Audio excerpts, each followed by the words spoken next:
Brahman assumes the form of Jiva is not acceptable. It is important to remember that in Vedic literature, Brahman is distinguished from Para Brahman. The Supreme Lord. Thank you. Thank you, Antaji.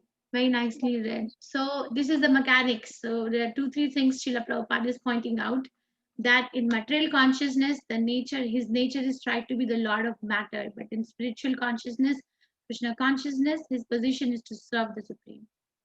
Okay, when a living entity is in material consciousness, he has to take on various bodies in the material world, and that is called karma. So we do a work so that we can get a body, because I want to enjoy the material nature. And then he also says that we are marginal energy of the Lord. We can go here or we can go there. We can stay here and circulate in 8,400,000 species of life, or we can take to the spiritual nature, which is called Krishna consciousness, and go back home, back to Godhead. And the sacrifices that a living entity performs, details are given, reference is given. This is evidence-based spirituality that Srila Prabhupada wants us to do. And then, okay, go to the heavenly planets. Then what? Exhausted, the account is over. You spend all the money that you collected in the form of punya to enjoy heavenly planets. Come back on the earth in the form of a rain. Rain is taken, becomes a grass. Grass is eaten by cow, or then it transforms into milk. Then someone drinks the milk. Then it becomes bodily emulsification, and then it impregnates a woman, and then the living entity again attains a human form of life. And again, you do that. So, Abrahma Bhuvanar Loka Punaravartina Arjuna. That was very interesting. Okay, let's go back. So, this is another. The Supreme Lord's, this is over. Physical nature is said to be endlessly mutable. The universe is the cosmic form of Supreme Lord, and in that, Lord represented as a super soul dwelling in the heart of every embodied being. So, physical nature is, we know that, endlessly mutable. It's changing. The seasons are changing, temperature is changing, there is this ozone layer, whole thing is going on. It was not there a few years ago. So it's changing. My own body is changing. My thought process is changing. But one person sometimes will take a break. Let's say that there is a person and that person is not stable, keeps moving from one country to another, one state to another, or one job to another. Then that person has some problem, is not able, or she's not able to stabilize themselves. Like that, we are doing. We have all are doing. 8 million lives we have passed through, not stable, because because we are not home yet. That's why we keep changing. So universe is the cosmic form of the Supreme Lord. That will be explained further in detail in chapter 11, when Krishna will reveal his universal form. And the Lord, that Lord as the super soul dwelling in the heart of every embodied being. So he's outside in the form of a cosmic manifestation, and he's also inside in the form of a Paramatma. अंतकाले च माम एवा स्मरण मुक्ता कलेवरम यह प्रयति समद्भावन याति नष्टि अत्र संशयः. There is no doubt about it. He says, whoever at the time of death quits his body remembering me alone at once attains my nature. Of this there is no doubt. So Krishna, the Supreme Personality of Godhead, is saying that at the time of death, if someone can think of him, chant Hare Krishna, goes back to Krishna. Of this there is no doubt. We'll read this puppet. It's a very small puppet, because I have seen that whenever some obituary is offered, it says such and such person has left for their heavenly abode. But it's not heavenly abode for everybody. That person has gone to a abode that they were thinking at the time of leaving the body. Okay, can anyone please read? This is a very small puppet. And whoever at the end of his life gets his body remembering me alone at once attains my nature. Of this there is no doubt. Please unmute yourself and read.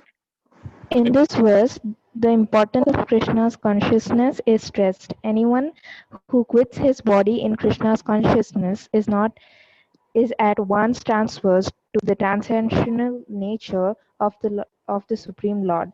The Supreme Lord is the purest of the purest. Therefore, anyone who is constantly Krishna's consciousness is also the purest of pure. The word smaran, remembering, is important. Remembrance of Krishna is not possible for the impure soul who has not practiced Krishna's consciousness in devotional service. Therefore, one should practice Krishna's consciousness from the very beginning of life. If one wants to achieve success at the end of his life, the process of remembering Krishna is essential.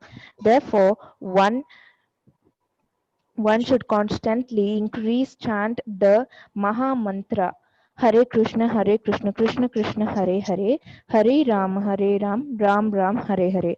Lord Chaitanya has advised that one be as tolerant as a tree. Tar o abhi sahi sahi sunna. Th- There may there may be so many im- impediments, and one should For continue a to chant person who's Hare searching. Krishna.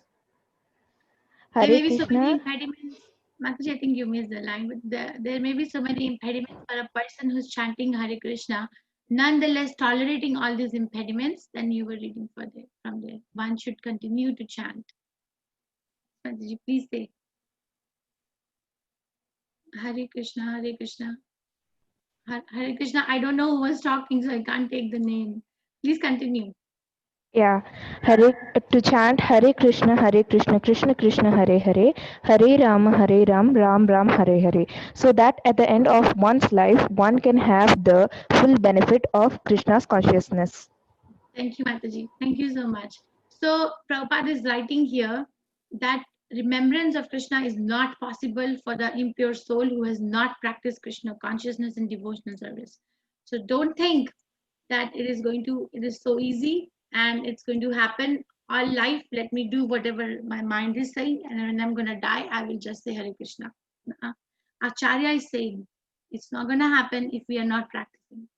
If someone wants to experiment with their life at the time and postpone and procrastinate till the time of leaving body, huge risk. So maybe we should just not maybe we should surrender to the words of Acharya. I had this experience once. So one time when I started chanting, Jamila is a special case. Nandaji asked this question at the end. Jamila had practiced initially, and then he forgot. And then the Krishna gave him the remembrance in the heart that name your child Narayana.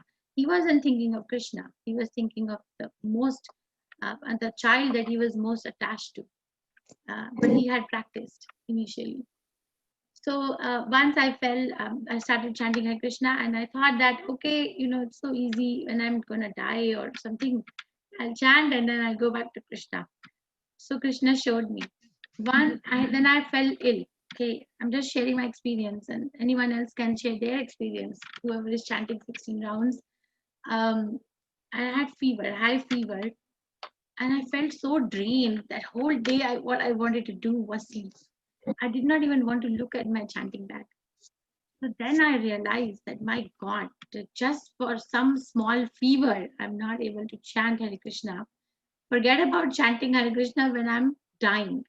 At the time of death, the senses are all confused. You see, the dying person has no thirst, has no hunger, right? Right now, the senses know that what is what.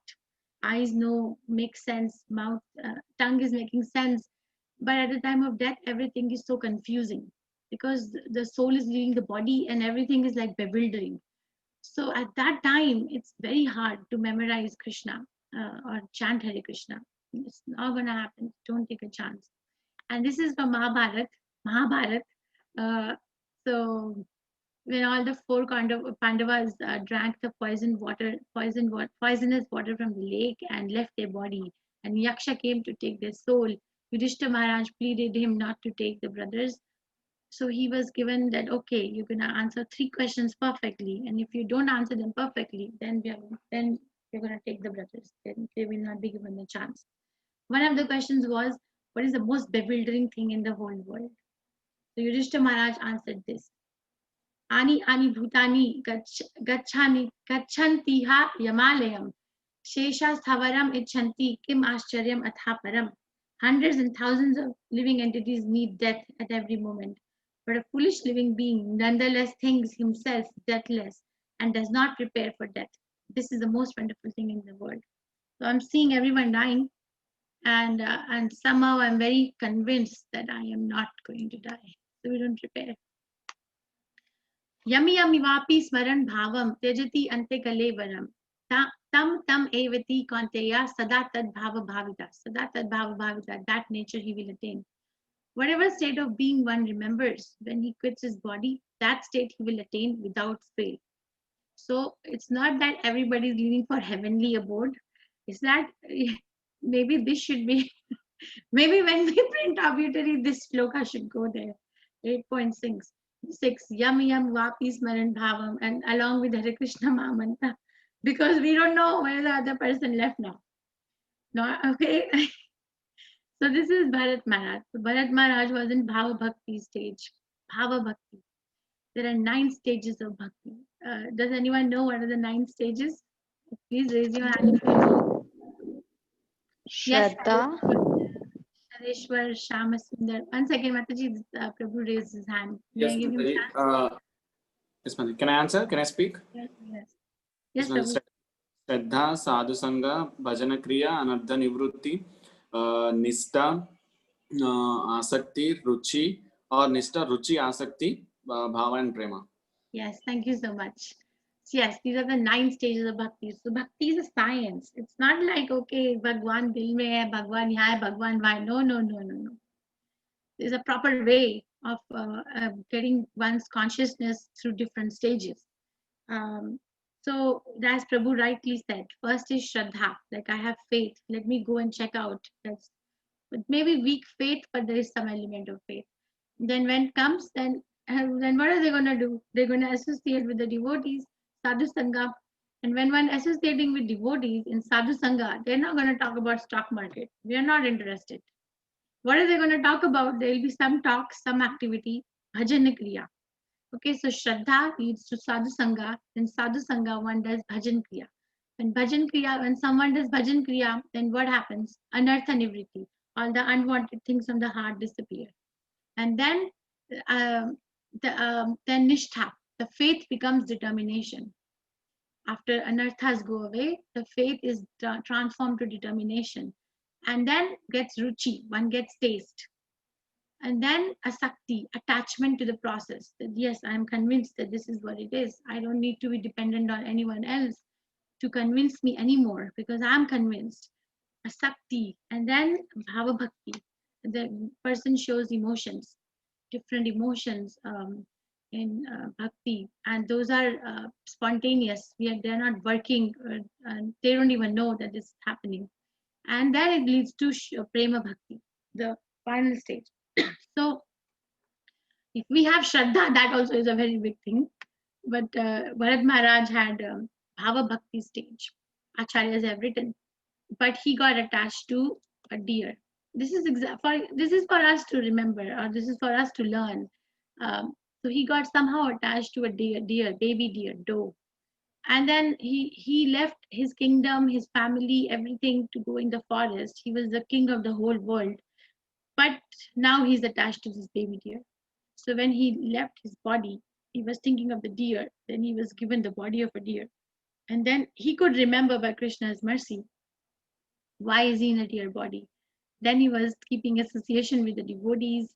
And then he was given another birth of Jada Bharata. And then he went back. Okay, so yam yam vapi smaram bhavam.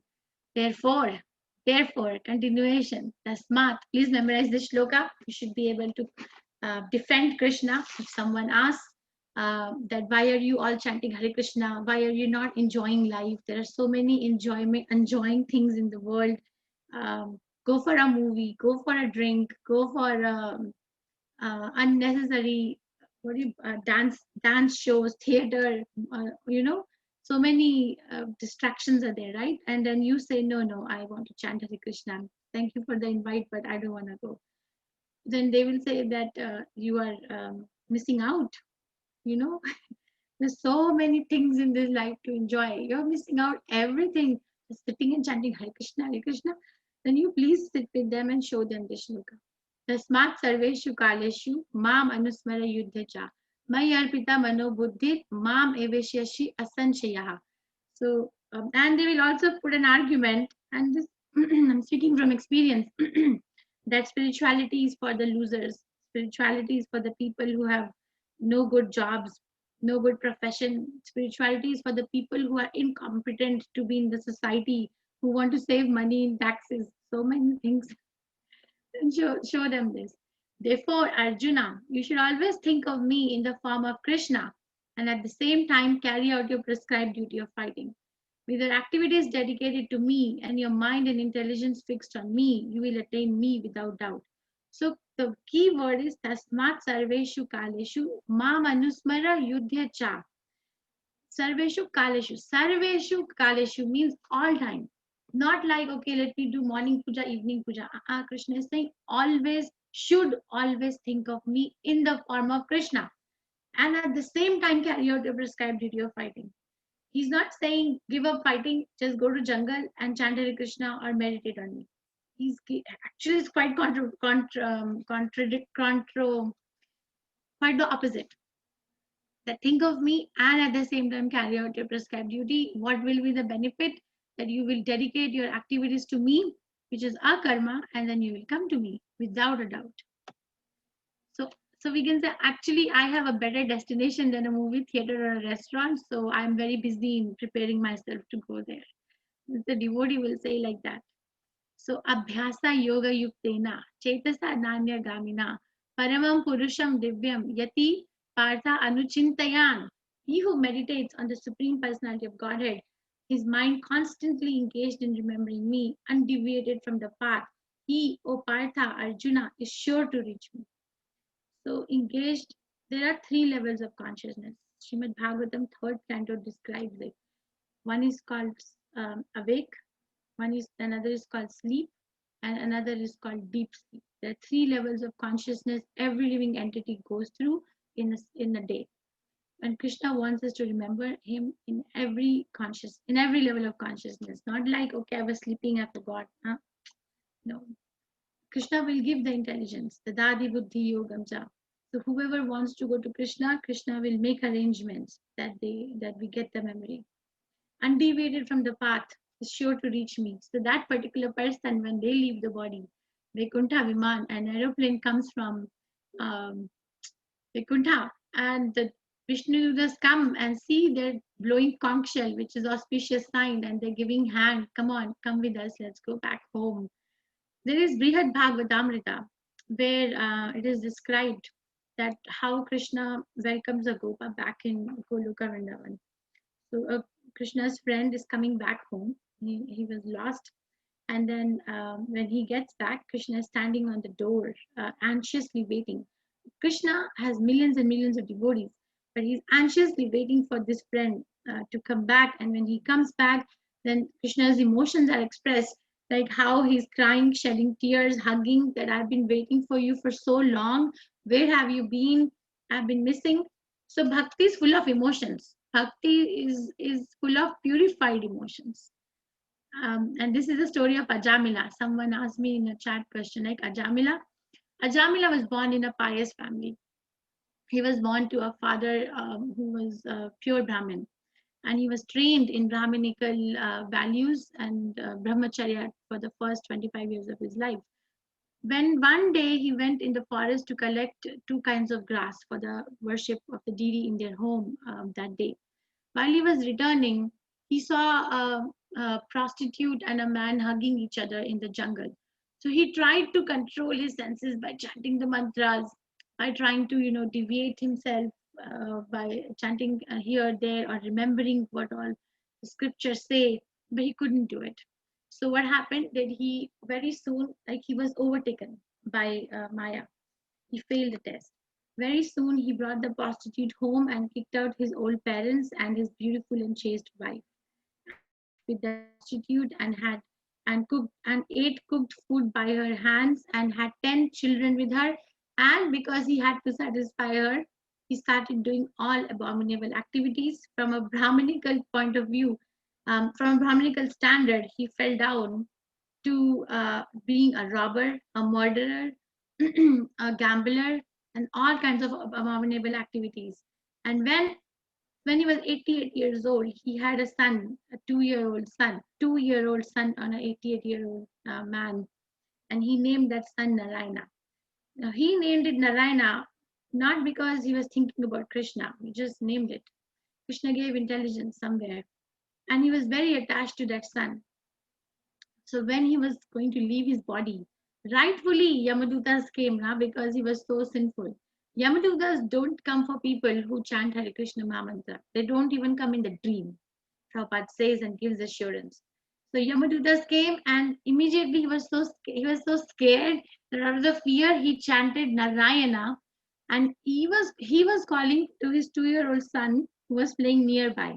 He wasn't calling for Krishna save me. He just said Narayana. But because he chanted offenselessly in the most vulnerable stage of life, the 4 syllables Narayana, Vishnudutas came immediately, hearing the word Narayana. And then there was a discussion between Vishnudutas and Yamadutas as to where does this soul belong? Does it belong in Yamalok, or should we give him a chance? So see, Vishnudutas are trying to stop them. Don't. And then he's given a second chance. Soul is put back in the body. He comes back with a memory and he feels guilty. Then he goes to Haridwar and then he purifies himself. No one can go to Krishna without purification. And then when he leaves the body, then the Vaikuntha Viman comes and he goes back home. So one should meditate. Here he's saying that meditate on the Supreme Personality of Godhead. And now he's going to say what to meditate on. One should meditate upon the Supreme Person. Supreme Person. God is a person, not an energy. He's himself saying it. Meditate upon the Supreme Person as the one who knows everything, as he who is the oldest, who is the controller, who is smaller than the smallest, who is the maintainer of everything, who is beyond all material conception, who is inconceivable, and who is always a person. He is luminous like sun, and being transcendental is beyond this material nature. So one has to meditate on two-handed form of Krishna, which is the original form, which is bluish in color, holding a flute. The eyes are like lotus petals. Krishna loves is bedecked with a peacock feather, stands in 3 places. His body is bent, and he has nothing to do. What he does is just enjoyment. And all the elevated devotees like Brahma, all Brahma is 4-headed Brahma. So Brahma bole Krishna Krishna Hare Hare. So he's chanting Hare Krishna Mahamantra. And he says with the 4 mouth, I'm tasting so much of nectar that 4 mouths are insufficient. Lord Shiva is meditating always. What is he meditating on? He's meditating on Sankarshan form of Krishna. Is the topmost Vaishnava. Somebody asked, no, is Lord Shiva superior or Krishna superior? Actually, such questions, I don't know why. Because if someone approaches Lord Shiva to know what the truth is, they will invariably end up with Krishna. And Lord Shiva is meditating on Sankarshan form of Krishna himself. But Krishna has nothing to do. I was listening to Prabhupada. Prabhupada was saying, see, Krishna had an execution on his life ready even before he was born. The minute he was born, he had to be taken out and separated from his biological parents. And he was a 3-month-old baby, and Putana comes to kill him. So Krishna did not even have time to meditate. Krishna did not even have time to meditate to become God. So because Krishna is always God. And then he said, God is always God and dog is always dog. God does not become dog and dog does not become God. So Krishna does not become God by meditation. Krishna is God before. Govindam Adi Purusham Tamaham Bhajami. Mam upetya punarjanma dukkhalayam ashashvatam nuvanti mahatmana samsiddhi paramam gatim. Mam upetya punarjanma dukkhalayam ashashvatam. After attaining me, the great souls who are yogis in devotion never return to this temporary world, which is full of miseries, because they have attained the highest perfection. Okay, so this alyam word is used. So alyam means place. So can you give me some examples which end with alyam, which like Vidyalayam or any other alyam? Devalayam. Devalayam, temple. Yes. Anything else? Any other alyam? Anybody? Sharanalayam. What alyam, Mataji? Sharanalayam. Sharanalayam means what? Taking shelter, place where you take shelter? Yes, yes. Sanctuary kind of. Ah, okay. Thank you. Anybody else? Any other alyam? Mantralayam. Mantralayam. Mantralayam means what? Like where you chant the mantras? Yeah. Okay. Or, And someone is writing Pujalayam. Vidyalaya. What did you say, Prabhu? Vidyalaya. Vidyalayam. Yes. Anything else? Padmini Mataji, you are unmuted. Please speak. Anvaya Mataji, I haven't heard you today at all. Yeah, please say. Vasudevan Prabhu. Himalayam. Himalaya. Himalayam. Himalayam. Vaidyalayam. Vaidyalayam. Vaidyalayam. Okay. Vaidyalayam means hospital. Hospital. Ah, okay. Yeah. Okay. What Mataji was trying to say? Mataji, you were trying to say something? One alyam? No. Okay. So, yes, so alyam means place. So this place was made by Krishna. Brahma is a secondary creator. Primary creator is Krishna because Brahma was also created by Krishna and given knowledge as to how to construct this world. So Brahma is a secondary creator. Primary creator is Krishna. Pushtakalayam. I don't know what is Pushtakalayam, but okay. So Library. Library. Okay, thank you. Mataji, So- Rasamal. What is Rasamalyam? I think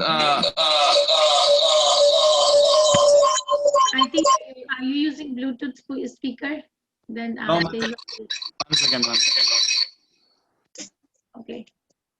So Krishna is labeling this world as Dukhalayam. Dukhalayam.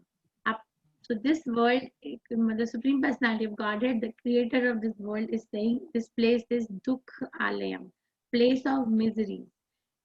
And okay, if someone wants to try to make this place of miseries into a happy place, thinking that I will be very educated, I will get a high paying job, or I will start my own business and earn a lot of money, and then I will make my house comfortable and put all the Hidyalayam, I saw that, all the mitigate all the sufferings of this world. If it is hot, I will have a temperature control. If it is cold, then I will have a temperature control. I'll have Apple TV, I have phone, latest model, everything. But what next? What next? A Shashvatam, temporary. One can try to do it, try to make this place very happy, but then what? A Shashvatam, it is temporary. Then either I will leave or the place will be devastated. Something will happen because that's the nature. But we don't want to give it up. Again and again, I'm saying, like Srila Prabhupada says, we should be captivated by such information that there is a place where there is no death, there is no birth, there is no old age, there is no disease. But we don't get captivated to find out what that place is. And we don't get captivated not because the information is false, but because we have so many unwanted things in our heart, impure. That is why chanting Hare Krishna is required. From the highest planet in the material world down to the lowest, all are places of misery wherein repeated birth and death take place. But one who attains to my abode, O son of Kunti, never takes birth again. Abrahma Bhuvanar Loka Punaravartina Arjuna. So one can do sacrifices and go to the heavenly planet and enjoy and drink somaras. But then what? The time will be exhausted, and then, as Prabhupada explained in 3rd verse purport, we read, and become a rain, then come down, become a grain, then cow eats the grain, become a milk, again enter the cycle. Horrible. Why would someone want to go there? And in Srimad Bhagavatam, we read so many times that there are so many dangers in the heavenly planets. because the demons are always trying to attack the demigods. So they're always like very vigilant about the security system over there, how to preserve what we have, how to preserve what we have. So hell or heaven or earth, same thing, same thing. We think that okay, one person is eating, one animal is eating the food which is lying down on the ground, and the other human being is eating in a Taj Mahal hotel. So the human being's enjoyment is better than animal. No, same thing. By human calculation, 1,000 ages taken together is the duration of Brahma's one day, and such also is the duration of his night. So many years one can enjoy in heavenly planets. When Brahma's day is manifest, this multitude of living entities come into being, and at the arrival of Brahma's night, they all are annihilated. So we come into being, so this place is manifested, annihilated, manifested, annihilated. If someone asks why, because that is the arrangement of the material world. Because this place is Dukhalaya va Shashvatam. Because this place is foreign to a soul. Soul doesn't belong here. Krishna is a reminder that please get back and try to cultivate what your original nature is. And that's what Krishna is going to say in this verse. Yet there is another nature which is eternal and is transcendental to this manifested and unmanifested matter. It is supreme and is never annihilated. When all in this world is annihilated, that part remains as it is. No worry, no fear. See, all pastimes of Krishna, which we read in 10th canto, that Krishna and his friends are playing, and some demon comes, that the boys are not worried. They know Krishna, yes, Krishna is ready. Prabhupada says like this, yes, what do you want? Krishna, please save us from this demon. Okay, you go and play, I will save, I will kill the demon and come. So sure, so easy. And this place is so miserable, like so many, so difficult to live. Even if you live in a most advanced, so-called most advanced country, miseries are also advanced. It's not that miseries are not advanced there. And Prabhupada was in New York. Prabhupada himself said that in New York, I hear this dung, dung, dung, dung, dung. The fire brigade is always coming. But in India, we don't see so many fires, even though it is like it is smaller in terms of the area as compared to America. But every moment there is fire because the place is advanced, the miseries are also advanced. And this is Goloka chart. We are here. So Krishna, when he wants to make manifest the material world, he expands himself in Vishnu Tattva, 3 Vishnus. One is Karanadaksha Vishnu or Mahavishnu. From his breathing, millions and billions of planets come out. You see, so many planets are coming out. And then he comes within each planet as Garbhadaksha Vishnu. From Garbhadaksha Vishnu's navel, a lotus plant comes out. And there are planets which are arranged in the stem, material planets, and on top of the flower, Brahma sits. So Brahma is the first created being, and Brahma is coming from the navel of Garbhadaksha Vishnu. Then Brahma is given knowledge in the heart by Garbhadaksha Vishnu as to how to create and how to impregnate. And we are here, Ur, Earth. There are 6 up and then 7 lower, so total makes it 14. Wherever you see Atal, Vital, Sutal, Talatal, Mahatal, Rasatal, Patal. So Patal is the lowest and topmost is Satyalok, and beyond Satyalok is Brahmalok, all in material world. And then if someone wants to cross over, then they have to go through these layers: earth, water, fire, air, ether, false ego, and Mahatattva. And each and every layer is 10 times thicker than the preceding layer. And then one goes, we have to go here, Goloka Vrindavan. And what I want to point out is, I think it's in Padma Puran. It says this Hare Krishna Maha Mantra. You can see Hare Krishna, Krishna Krishna, Hare Hare, Hare Ram, Ram Ram, Hare Hare. It's going all the way. So just by the Hare Krishna Maha Mantra, all the universes are maintained, spiritual and material. That is the power of this mantra. How do we get out of this? just by chanting Hare Krishna Mahamantra, we will end up here. This is spiritual world. Spiritual world is 3/4 of Krishna's Krishna's creation. No, 2/3, and 1/3 is material manifestation. 2/3 majority is spiritual world, and spiritual world is in the form of a lotus. All the petals of a lotus are Vaikuntha planets, and the center of the lotus is Goloka Vrindavan, where Krishna in his original form lives. And then we have to go there. If we chant Hare Krishna Mahamantra purely and associate with Krishna by serving, associate with devotees, this is the destination, and then we don't come back. All knowledge is there. This is from Srimad Bhagavatam, first canto. Vyasadeva explains. Okay, so I think I have one more. So this is what is happening in Goloka Vrindavan. The devotees are associating with Krishna in 5 primary and 7 secondary rasas, the emotions.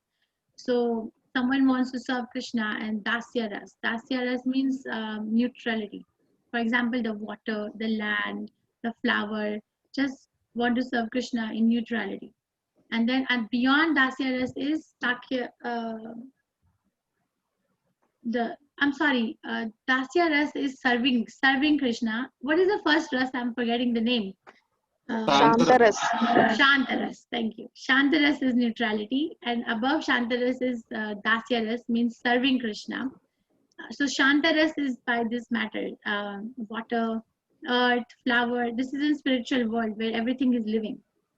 And then Dasya ras is serving Krishna, like cow wants to give milk to Krishna, or peacock wants to give the feather to Krishna, like that. But beyond, the higher than that is Sakya ras, where one makes friendship with Krishna. Higher than Sakya ras is Vatsalya ras, which becomes parent of Krishna. Higher than Vatsalya ras is Madhurya ras, conjugal love, which Krishna enjoys with the girls. So this is we should again be captivated. He's revealing his house and he's welcoming us with open arms, but we are so dull-headed that we think it's a story. So this is Krishna prayers by King Kulashekara. King Kulashekara was a very pure devotee of Krishna. He composed prayers which is called Mukundamala Stotra, and this is from there. Oh Krishna, please allow my mind to immediately yield to your lotus flower-like feet, just as the flamingo enters into the labyrinth of the lotus flower stem. When at the moment of my last breath, my throat becomes constricted by the action of the bodily humors, air, bile, and phlegm, how will I be able to remember you? So he's saying that please let me leave my body. Prana prayana samaye kapha pitta. Kapha vata pitta. So at the time of leaving body, when I am disturbed, my throat is constricted, how will I chant your holy name? So please let me leave my body right now. Not to be copied, but to be followed. Vedeshu yagneshu tapashu chaiva. Daneshu yat punya phalam pradishtam. Atyati tat sarvam idam viditva yogi param sthanam upaiti cha adyam. A person who accepts the path of devotional service is not bereft of the results derived from studying the Vedas, performing austere sacrifices, giving charity, or pursuing philosophical and fruitive activities. At the end, he reaches the supreme abode. Prabhupada writes there that, a person can think that, Arjuna can think that, what about studying Vedas? You tell me, meditate on me, meditate on me, meditate on this form of mind. What about people who are studying Vedas, doing sacrifices, giving charity, doing work? Krishna is saying, don't worry. Path of devotional service is not bereft. We will read the purport of this shloka. That's the last shloka. Let me give summary. The purport is a little long. I think it has 7 paragraphs. So I will request 2 people to share. One person can read 4 paragraphs and another one can read 2 or 3, whatever is remaining. So a summary of the chapter, first 4 verses. 8 questions by Arjuna. He asks, Kim Brahma? So Krishna answers. Then remembering Krishna at the time of death, from 5th to 8th verse. Tasmat sarveshu kadeshu mam anusmara yuddhacha. Remembering Krishna by Yoga Mishra Bhakti, 9 to 13. Om iti eka aksharam brahma. Then remembering Krishna by pure Bhakti, 14 to 16. Dukhalayam ashashvatam. Material world versus spiritual world, 17 to 22. Paras tasmatu bhava anyo. And supremacy of pure bhakti in attaining Krishna, 23 to 28. Atyati tat sarvam idam viditva. I know some people are writing questions in the chat. I have some things to share, so I'm very selfish. I want to share that. We'll read 28 verse, then I have a video to show. So whoever has to leave, please don't leave before you see the video. And then please feel free to leave and I will take up the questions. But please, let's read this and let's watch the video and then you can leave, please. Okay, can someone please read the puppet? I'll read the translation. A person who accepts the path of devotional service is not bereft of the results derived from studying the Vedas, performing sacrifices, undergoing austerities, giving charity, pursuing philosophical and fruitive activities. Simply by performing devotional service, he attains all these, and at the end he reaches the supreme eternal abode. Yes, Sarveshwar Sham Sundar Prabhu. Prabhu, are you a disciple of Jayapadaka Maharaj, if I may ask? Yes. Because the name, because he gives the names like Golaka Vrindavan name. Ramanishta Das, he's also Jayapadaka Maharaj disciple. There's one devotee in Gidanagri, Abhay Charan Nimai. So there's like 2, 3. Sorry. Yes, Prabhuji, you can read 4 paragraphs and then I will request someone else. Okay. Just tell me when to stop, Mataji. Yes, Prabhu. This verse is the summation of the 7th and 8th chapters, which particularly deal with Krishna consciousness and devotional service. One has to study the Vedas under the guidance of the spiritual master and undergo many austerities and penances while living under his care. A brahmachari has to live in the home of the spiritual master just like a servant, and he must beg alms from door to door and bring them to the spiritual master. He takes food only under the master's order, and if the master neglects to call the student for food, that day the student fasts. These are some of the Vedic principles for observing brahmacharya. After the student studies the Vedas under the master for some time, at least from age 5 to 20, he becomes a man of perfect character. Study of the Vedas is not meant for the recreation of armchair speculators, but for the formation of character. After this training, the brahmachari is allowed to enter into household life and marry. When he is a householder, he has to perform many sacrifices so that he may achieve further enlightenment. He must also give charity according to the country, time, and candidate, discriminating among charity in goodness, in passion, and in ignorance, as described in the Bhagavad Gita. Then, after retiring from household life, upon accepting the order of Vanaprastha, he undergoes severe penances, living in the forest, dressing with the tree bark, not shaving, etc. By carrying out the orders of Brahmacharya, householder life, Vanaprastha, and finally Sannyasa, one becomes elevated to the perfectional stage of life. Some are then elevated to the heavenly kingdoms, and when they become even more advanced, they are liberated in the spiritual sky, either in the impersonal Brahmajyotir or in the Vaikuntha planets or Krishna Loka. This is the path outlined by Vedic literatures. The beauty of Krishna consciousness, however, is that by one stroke, by engaging in devotional service, one can surpass all the rituals of the different orders of life. Am I done, Mataji, or shall I go ahead? This is the last paragraph. This is paragraph number 4. Okay. The words idam viditva indicate that one should understand the instructions given by Sri Krishna in this chapter and the 7th chapter of Bhagavad Gita. One should try to understand these chapters not by scholarship or mental speculation, but by hearing them in association with devotees. Chapters 7 through 12 are the essence of Bhagavad Gita. The first 6 and the last 6 protected by the Lord. If one is fortunate enough to understand Bhagavad Gita, especially these middle 6 chapters in the association of devotees, then his life at once becomes glorified beyond all penances. Oh, I think it got disconnected. Glorified beyond all penances, sacrifices, charities, speculations, etc. can achieve all the results of these activities simply by Krishna consciousness. Yes. Thank Mataji, you. am I done? Yes, Prabhuji. Yes, Thank can achieve all you. the results of this activity. Yes, yes. Aishwarya Mataji, you can read, Mataji. You read. One who has a little faith in Bhagavad Gita should learn Bhagavad Gita from a devotee, because in the beginning of the 4th chapter, it is stated clearly that Bhagavad Gita can be understood only by devotees. No one else can perfectly understand the purpose of Bhagavad Gita. One should therefore learn Bhagavad Gita from a devotee of Krishna, not from mental speculators. This is a sign of faith. When one searches for a devotee and fortunately gets a devotee's association, one actually begins to study and understand Bhagavad Gita. By advancement in the association of devotee, one is placed in devotional service, and this service dispels all one's misgivings about Krishna or God and Krishna's activities, form, pastimes, name, and other features. After these misgivings have been perfectly cleared away, one becomes fixed in one's study. Then one relishes the study of Bhagavad Gita and attains the state of feeling always Krishna conscious. In the advanced stage, one falls completely in love with Krishna. This highest perfectional stage of life enables the devotee to be transferred to Krishna's abode in the spiritual sky, Goloka Vrindavana, where the devotee becomes eternally happy. Yes, thank you so much. That ends the Bhaktivedanta Purport to 8th chapter of Srimad Bhagavad Gita in the matter of attaining the Supreme.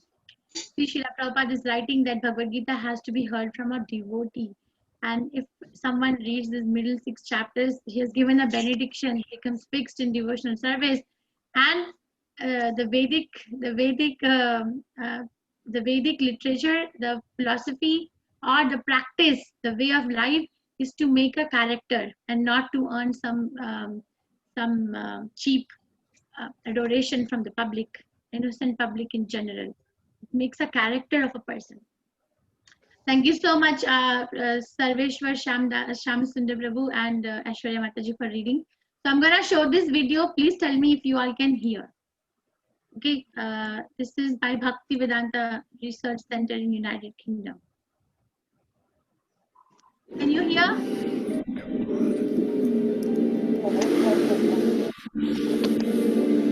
Yes. Can you hear or no? Yes, I can hear. Yes, yes.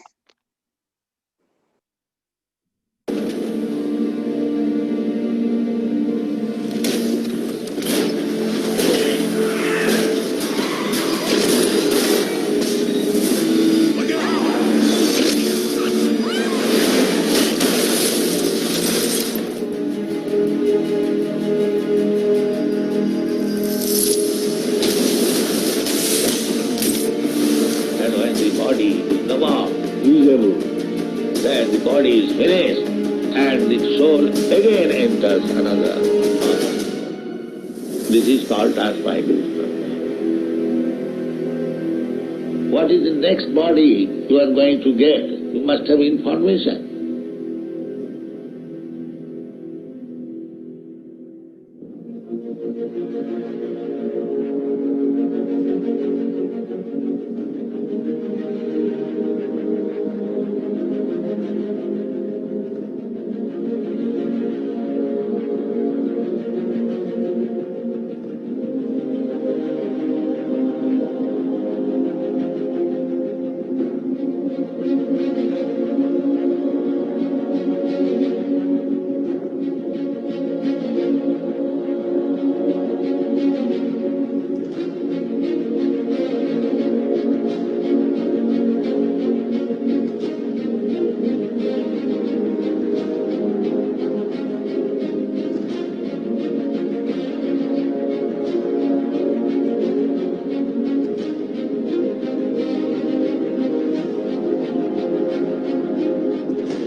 by Bhaktivedanta Research Institute in United Kingdom, Oxford University. Srila Prabhupada's books are textbooks in these places, Bhaktivedanta Research, Vedic Research, and I know at least 2 devotees personally who have done PhD in Oriental philosophy and who have read Rupa philosophy, and Srila Prabhupada's books are used as textbooks in those courses. So we are not dealing with something small.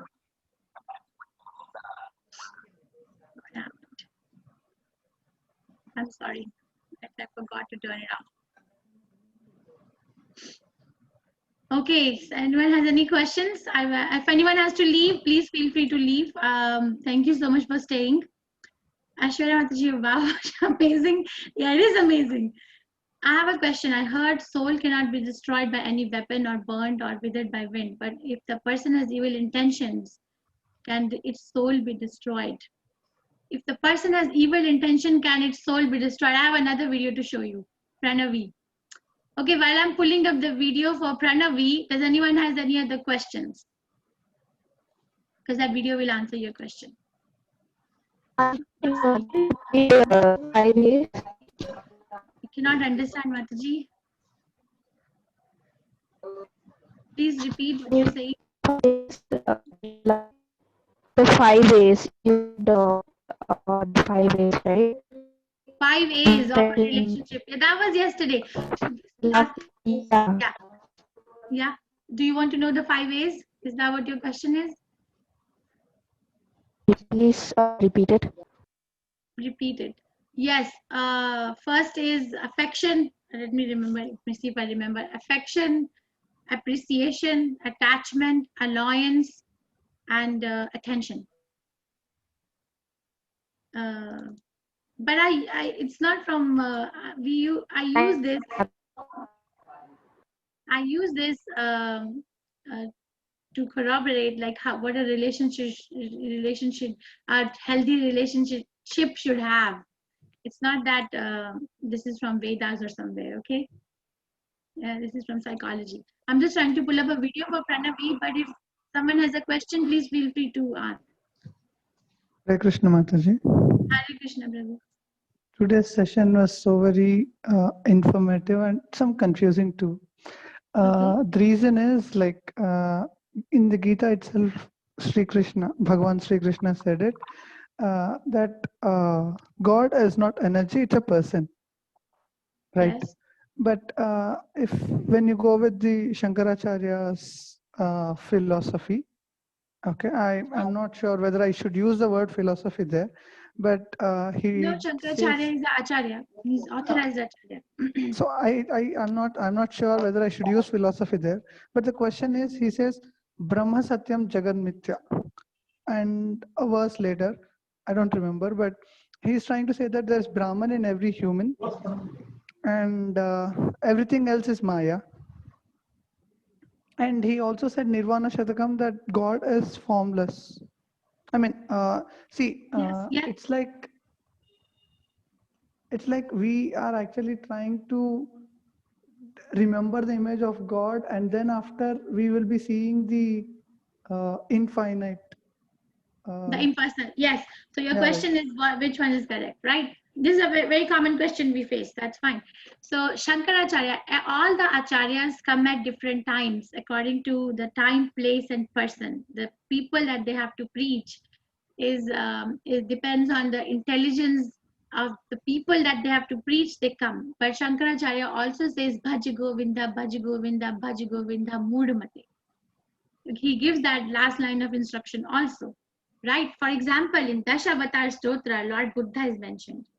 So Lord Buddha is incarnation of Krishna, but he is propagating Nirvana philosophy, right? He's saying everything is zero. And the reason is that because the people that he was preaching to were very sinful.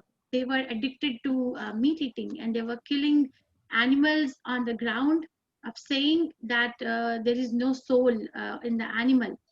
So Lord Buddha came to preach them that there is no soul, everything is zero. So you are zero, they are zero. At least to the minimum, stop them from committing sinful activities. Like that Shankaracharya came to preach the people who were envious of God. Envy means, my Guru Maharaj gives the definition, I like what you have, but I don't like the fact that you have it. So on the name of Krishna, on the name of God, they were doing many abominable activities. But that is why Shankaracharya said, okay, God is formless, so let's stop these activities. So every avatar comes for a particular person, reason for that particular time and place, and the people that they're preaching to. But I'm going to show you a reference, Ravi Prabhu, if you are interested, because I am kind of not interested in Shankaracharya, but if you're interested, you see this Science of Self-Realization book. You're seeing my screen or not? Yes, Mataji. Okay, you are. Okay. So this science, so go to the library. Prabhupada has not discussed this in great detail. Yes, we have evidences to refute Mayavad philosophy. So Science of Self-Realization, you go to chapter 3, looking at cultural background. Okay. And then you go to the conversation of Srila Prabhupada with one of the professors of religion and philosophy in California. That's part 2. Dr. J.F. Stahl, Krishna Consciousness Movement, the Genuine Vedic Way. So Prabhupada is conversing and giving heavy evidences. When I read it, I don't understand it completely. But Prabhupada has given evidences. You can go and read about what Prabhupada is saying, Shankaracharya versus Krishna philosophy, and he establishes by references. Bhagavad Gita clearly said that the aim of Vedic way of searching out the absolute truth is to find out the personal God. So Prabhu, please read this. I will also go through it. Let me know, and we will discuss it. I have a group which I run on Saturdays, a group that has been coming with me. So we are reading this book and we discussed it, but none of us was really very interested in it. You can go back, and again, I'm telling you, so Science of Self-Realization, chapter 3. Science of Self-Realization, chapter 3, Doctor. Looking at the cultural background, there are 3 subheadings. First subheading is just the prayer, okay, and second and third subheadings are conversations. Dr. J.F. Stahl, Professor of Philosophy and Southern Asian Language in University of California, Berkeley. So Prabhupada is exchanging, because he's Mayavad, and Prabhupada is exchanging evidences with him. Please read it, and I'll read it, and then we can discuss it. Okay? Hare Krishna, Mataji. Hare Krishna. Yes. Okay. So Pranavi, are you still here? Pranavi, if you're here, please raise your hand, because I have a video for you. So Pranavi, I'm going to show you. This is for you.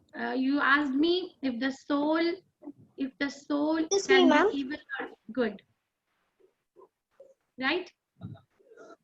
Pranavi, I don't know if she's here. Oh, she's here. Okay, so this is for you. This is in German language, so you have to read. Oh, Krishna.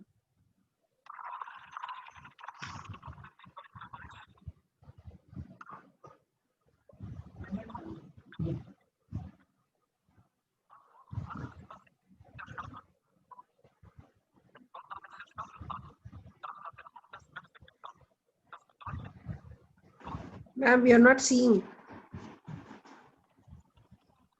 You can't hear? We can't see. Yeah, you can't see? Okay, I'm sorry. Okay. I will share my screen again.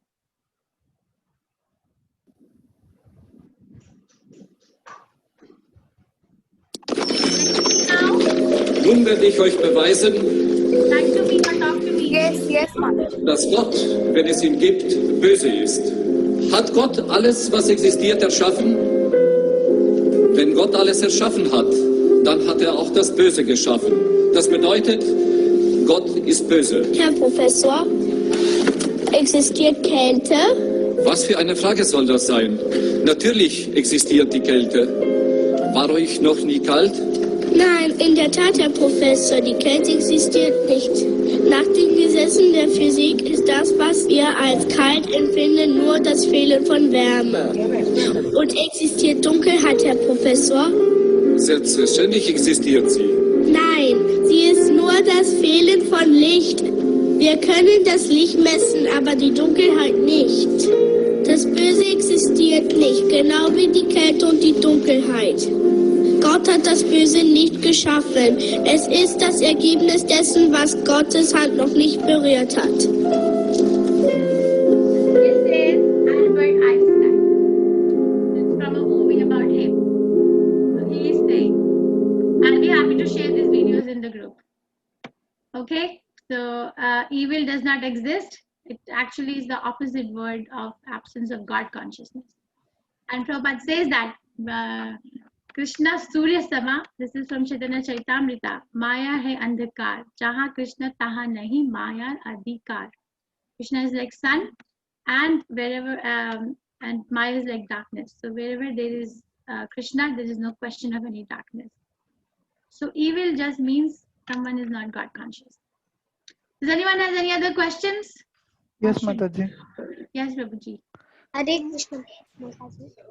Hare Krishna. You have a question? Okay, Prabhuji. I think Ravi Prabhu, were you talking? Yes, Prabhu. What is your Yes, question? Mataji. We also have 10 indriyas in every human. So, like, could you give us the link or the reference or the purport where we can get to know what it is? Yes, 13th chapter. Where is it coming? Heavy philosophy. 13th chapter. I'm forgetting the verse. I don't know if Sankhya philosophy. So let me go back. 5 working senses, 5 knowledge acquiring senses. Those are the 10. And 11th is mind. And then beyond mind is intelligence. Beyond intelligence, soul. So brief description of the activity, how it is constituted, when it changes. Okay, 5 is Prabhu. 13th chapter, verse 6 to 7. Please read this. Okay, but you're running at a fast speed. Maybe you can wait because this is the heavy chapter.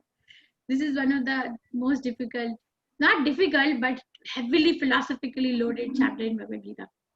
So this is the verse where you will find 5 Hare great Krishna, elements: Mataji. false ego, intelligence, unmanifested, 10 senses, and the mind. Can you can see my screen, right? No, Mataji.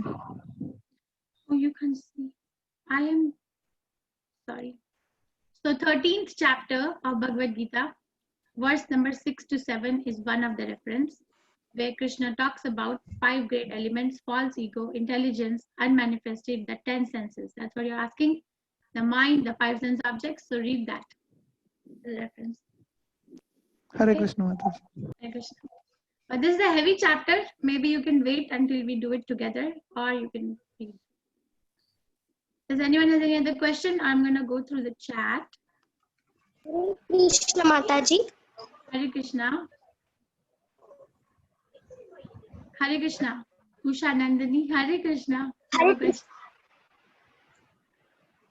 My mother did not attend the classes today because she have little busy in office work. Can I get the recording today? Yes, I will share the link. Yes, I will share the link. Okay. Thank you. Hare Krishna. Hare Krishna. Prabhu, you shared this prayer.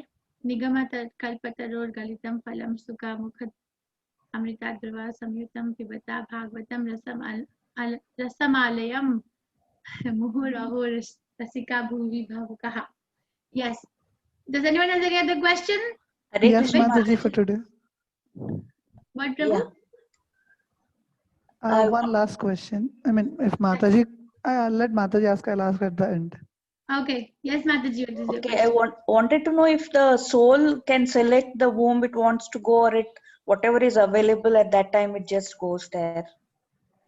So that's what we are trying to do in Bhagavad Gita now. See, the soul is in slumber right now. That's what the Shastras say. The soul cannot live without Krishna. Cannot. But there was a subtle desire. In 16th chapter, we'll know what caused the soul to fall down first of all. Because there was a desire to enjoy independent of Krishna. So Krishna, as a good, whatever relationship we have, friend, father, or arranges to fulfill that desire. The soul is right now in slumber. We are not at the soul level. We are either at the mind level or intelligence level. So our body is covered, soul is covered by two coverings. One is the gross body that you're seeing. That is what this shloka is talking about, 13 chapter 6 to 7. And another is a subtle body. The subtle body is made of mind, intelligence, and false ego. So depending on what we are doing, what kind of consciousness we are cultivating at the mind, intelligence, and false ego level, decides where are we going to go next. Because when the gross body dies, the soul is still covered by mind, intelligence, and false ego. And whatever consciousness I'm having, the soul which is covered by these covering will take me to another mother's womb depending on what I'm thinking. A yogi, a Krishna conscious person is 100% sure that he's going back to Krishna or she's going back to Krishna. No question, no doubt. Or if someone wants to go to heavenly planets, then the process is given that elevate yourself by doing these sacrifices.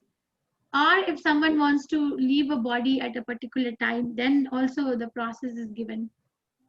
In this chapter itself, Mataji, what different times of the day or different times of the year when someone leaves the body, what is the destination? So in human form of life, yes, we have a choice. Either we want to stay in this world or go back to Krishna. Yes, we have a choice. It's a life of heavy responsibility. An animal cannot decide, can't decide.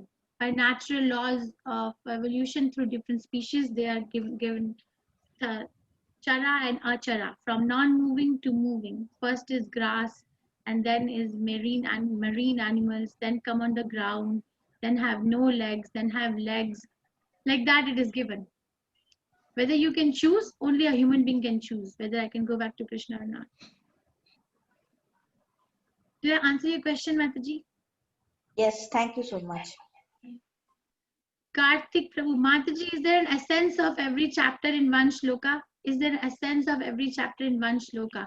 Yes, the last shloka of every chapter is the essence. We'll give up everything, devotional service, the last chapter. And were you the one who asked me in the beginning of the session that, Mataji, is there one shloka that can give us energy and determination to lead a happy life or something? Were you the one, Prabhu? Karthik Prabhu? No, Mataji, I did not ask. Now only I'm asking first time. Okay. But someone asked me and I kept thinking about it and for days, and actually it came to my consciousness, there is a shloka. Sarva dharman parityaja mamekam sharanam vraja tvam sarva papebhyo moksha shami ma sucha. 18th chapter, I think it's 54th or 56th verse. That yes, there is a shloka in which whole Bhagavad Gita text is summarized. And that is just give up everything, all sorts of religions, and surrender unto me. Mataji, this one is called Charama Sloka. Do you call the same name or? I heard like this is Charama. Charama means what? Charama Shloka, yes, Shloka towards the end. Last hope. Yeah, the last option left with Arjuna. Something in that meaning, like it is. This is the last option he can do. Something. Okay, Charama Shloka. Okay, but this is the essence. Srila Prabhupada says that if you want to know what Krishna really wants, this is what he wants. Sarva dharman parityaja mamekam sharanam vraja. Aham tvam sarva papebhyo moksha shami ma suchaha. I am not able to locate that, but it is in 18th chapter. Yes, someone else had a question. Was it Ravi Prabhu or Vasudevan? Yes, Mataji. Yes, Prabhuji. I mean, in the first purport at the end, we also heard that there is Brahman and Para-Brahman. And Para-Brahman is the supreme. Para-Brahman. Yes. Could you elaborate Brahman and Para-Brahman again? Yes, so this is what. So when I read Bhagavad Gita, I was like, how many words, how many meanings does this word Brahman has? Right? I think you're also having the same question. So Srila Prabhupada writes in the purport of first shloka. So all of you have to do your homework. You all are asking me questions and I don't know if you all are reading Bhagavad Gita or not. So you have to do your part also, like I'm doing my part. So what is Brahman? in the purport, Srila Prabhupada explains the meaning of the word Brahman. So what is Brahman? So the Lord explains karma, fruitive activities, devotional service, yoga principles, devotional service in its purest form. In the Srimad Bhagavatam explains that the supreme absolute truth is called Brahman, Paramatma, and Bhagwan. In addition, the living entity, the individual soul, is also called Brahman. Okay, so the word has two meanings depending on how it is used. Arjuna also inquires about Atma, which refers to body, soul, and mind. So Atma refers to body also, soul also, mind also. According to Vedic dictionary, Atma refers to body, soul, mind, soul, body, and senses also. Okay, this is a technical question.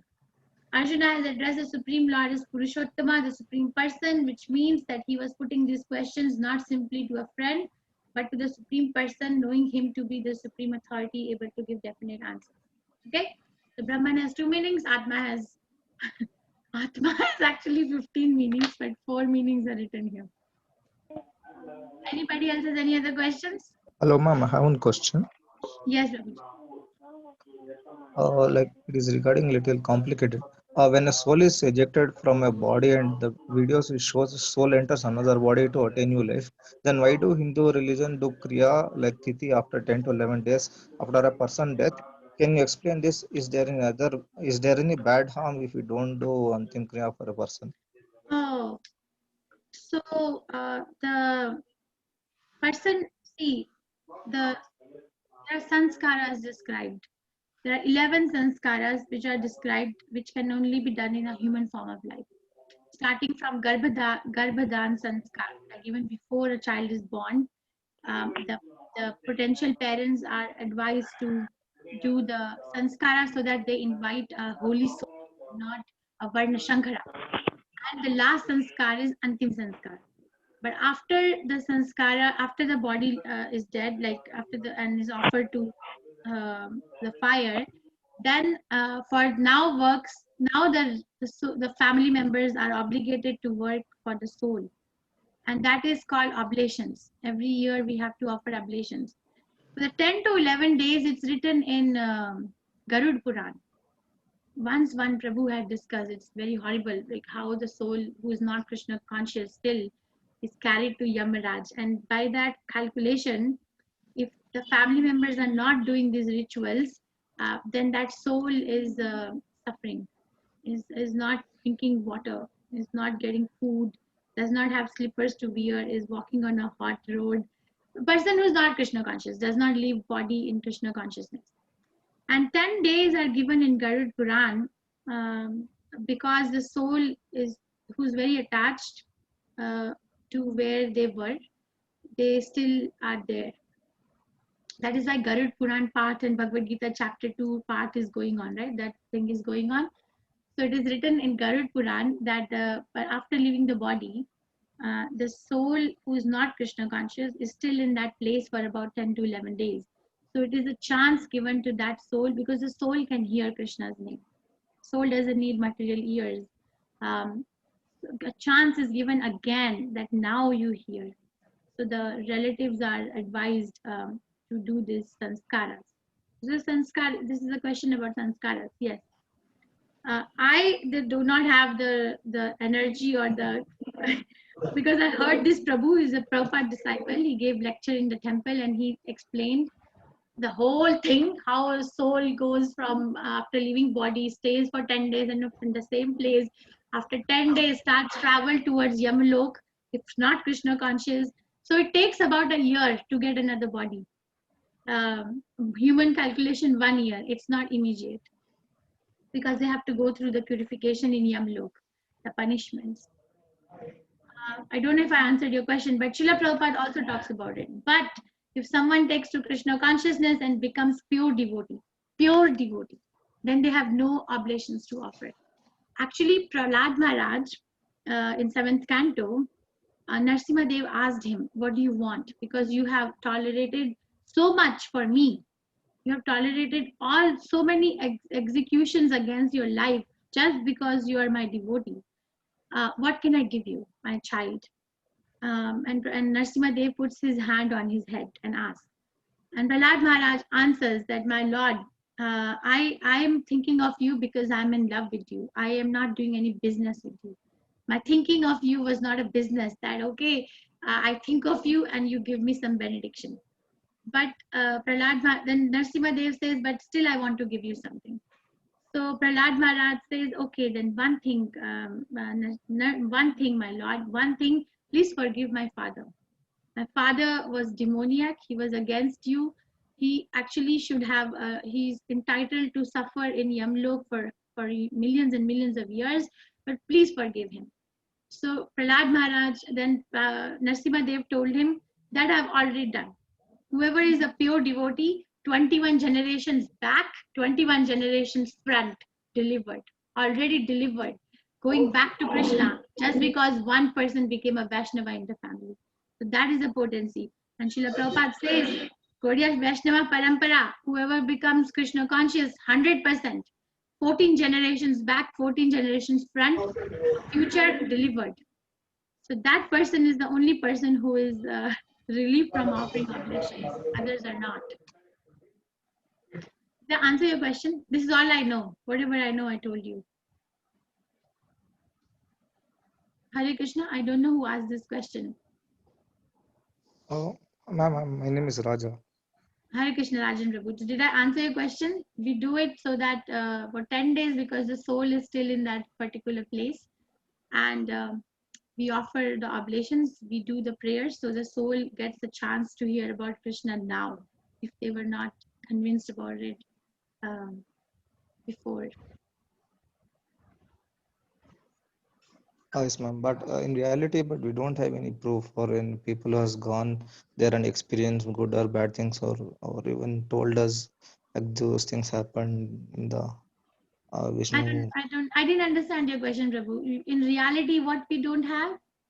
Like we don't have evidence or proof that people who have experienced bad things or good things in after the death, and when they came back, and if they had told us, like we could believe. That's the mercy of Krishna. That's mercy of Krishna. Because if we remember what we have gone through, then we cannot. Then how will we live here? That's mercy. Forgetfulness. Krishna says, Matta smritir jnanam apohanam cha. Matta, smriti, memory, intelligence, jnanam, knowledge, I am. So memory, intelligence, and knowledge comes from me. Right? He says it. Matta smritir jnanam. So matta means learning new things. Matta smriti. Smriti means memory. Jnanam means knowledge. And matta means intelligence. So intelligence, so over there it is analyzed that forgetfulness also comes from Krishna. Krishna is saying himself, I give the memory. If some people question us that why Krishna is making us forget about our last life. Okay, so this life itself, there is so many things to take care. On top of it, if I have a burden of taking care of what I did in so many other lives, it's mercy of Krishna that we forget. And that is why we have to hear from our authority. Because Vedic truth is axiomatic truth. Srila Prabhupada writes it in Isopnishat. I'll take you there. It's axiomatic truth. It is heard, Shruti Praman. It is heard from a Shastra who are free from 4 defects. What are the 4 defects? Anybody? All human beings have. What are the 4 defects? What are the 4 defects a human being has? Anybody? And all of us have it. Not like someone has it and someone doesn't have it. So first defect is that we are tendency to commit mistakes. Then we are illusioned. Then we have cheating propensities.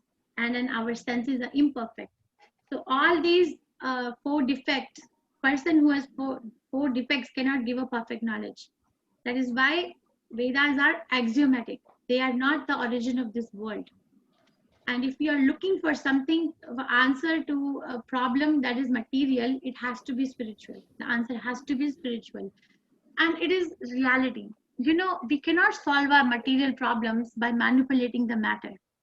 The problems can only be solved by spiritual authority. I cannot solve the problem of my birth, death, old age, and disease by manipulating the matter and trying to hope in future that there will be a medicine that when I'm dead and a doctor will inject the medicine in my dead body and I will come back to life. Not possible. And that is the definition of faith. Then I go to the Vedic authority. So here, this is from introduction of Isopnishad, where Srila Prabhupada says that Vedic knowledge, Vedas are not compilations of human knowledge. Vedic knowledge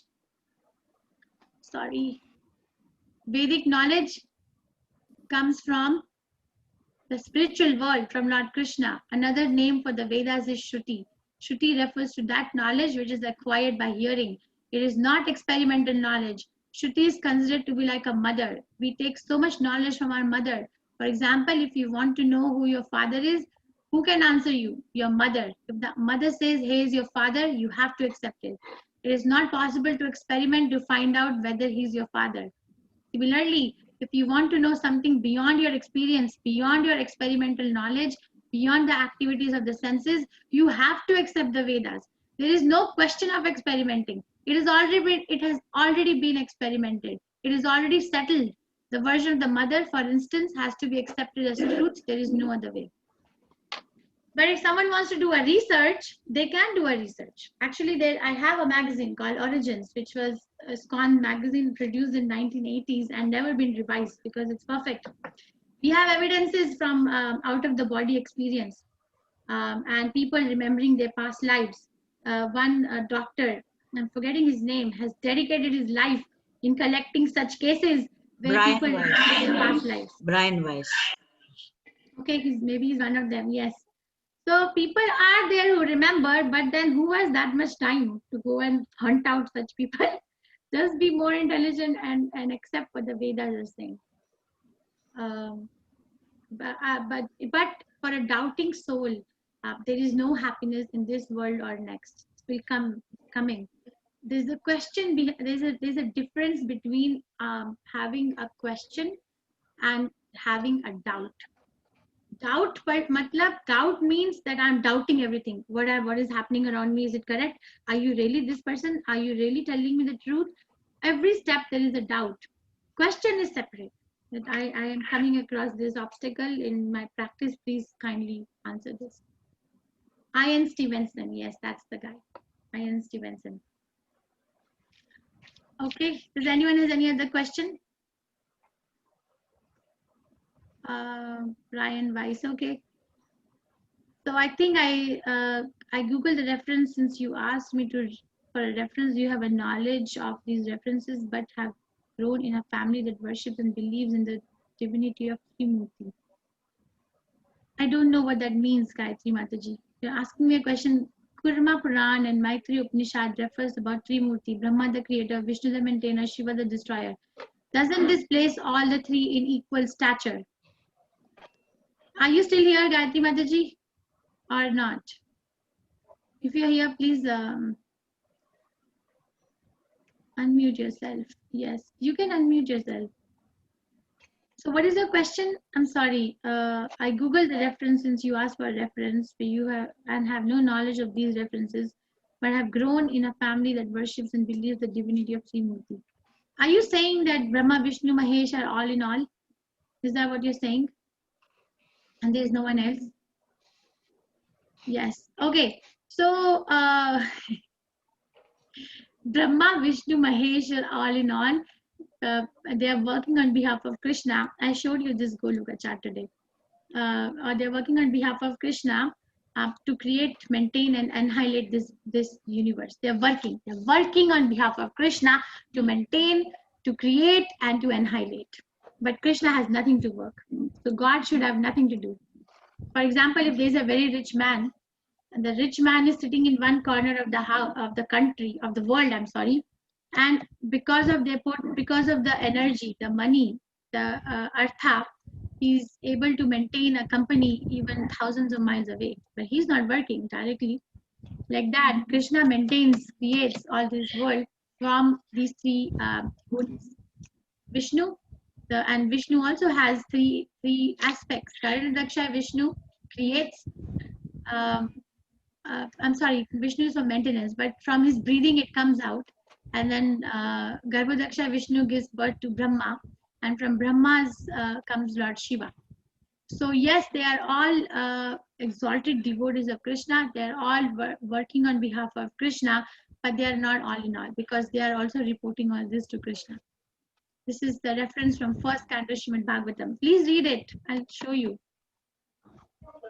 I'm not saying don't worship them. You please pay your obeisances and give them the due respect. But are they all in all?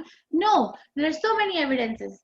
Hiranyakashipu went to Lord Brahma. Why? Because he wanted to become immortal. I know. He wanted to become immortal.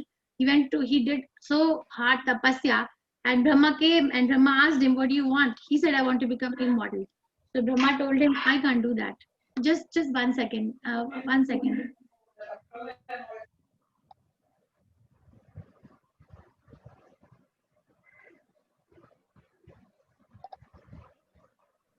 Sorry, we are starting school today. So Lord Brahma, what did he say? I can't do that because I am myself mortal. I can't give you a benediction that I don't have. I don't have it myself. Right? He said that. Then Hiranyakashipu thought that I will trick Brahma. So what did he say? Okay, give me a benediction that I cannot be killed by any animal or any human being, moving or unmoving. Okay, done. I should not be killed on earth, water, or air. Okay, done. I should not be killed of weapon made of anything, anything like earth, water, fire, air, ether, any weapon made of these things. I should not be killed. Okay, done. So all this, so Hiranyakashipu thought that he tricked Brahma and he became immortal because he thought Brahma is cool and I tricked him and he does not even know that he just gave me immortality. But then what happened? What happened? He himself was not aware that Hiranyakashipu will be killed by Narsimhadev. Narsimhadev is not a human, not animal. He's half human, half animal. Narsimhadev killed him not inside the house, not outside the house, but at the edge of the house. Now, he was not killed in the earth, water, or fire. He was ether. He was killed on the lap. He was not killed by any weapon. He was killed by the nail. You see, so the Brahma himself is mortal. He's not the supreme, but he is very respectable. He's very respectable. He's working in behalf of Krishna.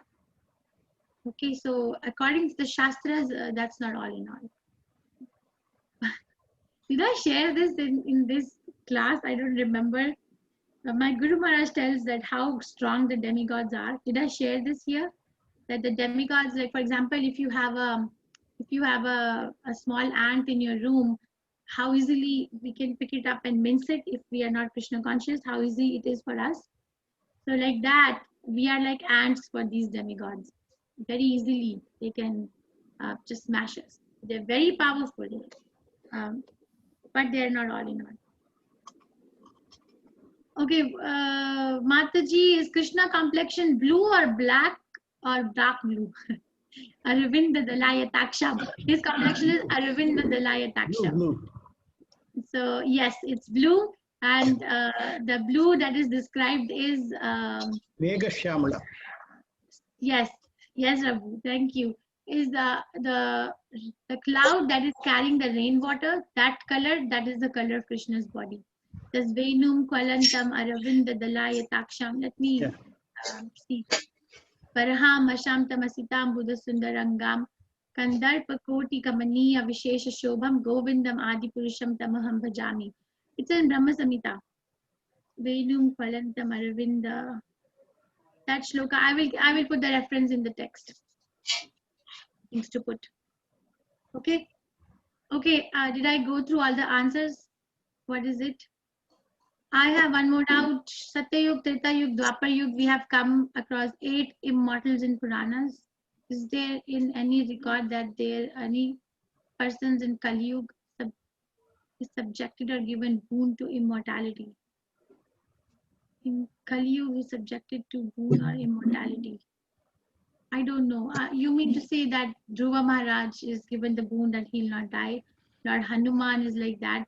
Vyasadeva is still living in northern part of India where we cannot go. So is there anyone in Kali Yuga who is given this boon? I don't know.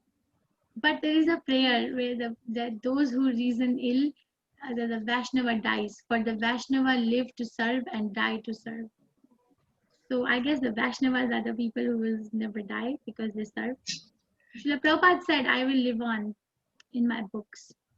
Vani and Vapu. Acharyas have two forms, Vani and Vapu. Vapu means the body and Vani means the voice. So Vani is like what they talk is same as what their body is. If I worship Srila Prabhupada by reading his books, by preaching the philosophy that he wanted us to preach and read, then it means that I'm personally associating with Srila Prabhupada, because there is no difference. In that way, we can say that Vaishnavas and Acharyas. But I don't know anybody from Shastras. Okay, I think we are good for now. We'll meet tomorrow. Chapter 9 is very nice chapter. Please try to read the translation. Most confidential knowledge. It's very, very, very nice chapter. And we will meet again. Okay? Hare Krishna. Hare Krishna Mataji, thank you. Patitanam pavanebhyo Vaishnavebhyo namo namaha. Ananta Koti Vaishnava Vrinda ki jai.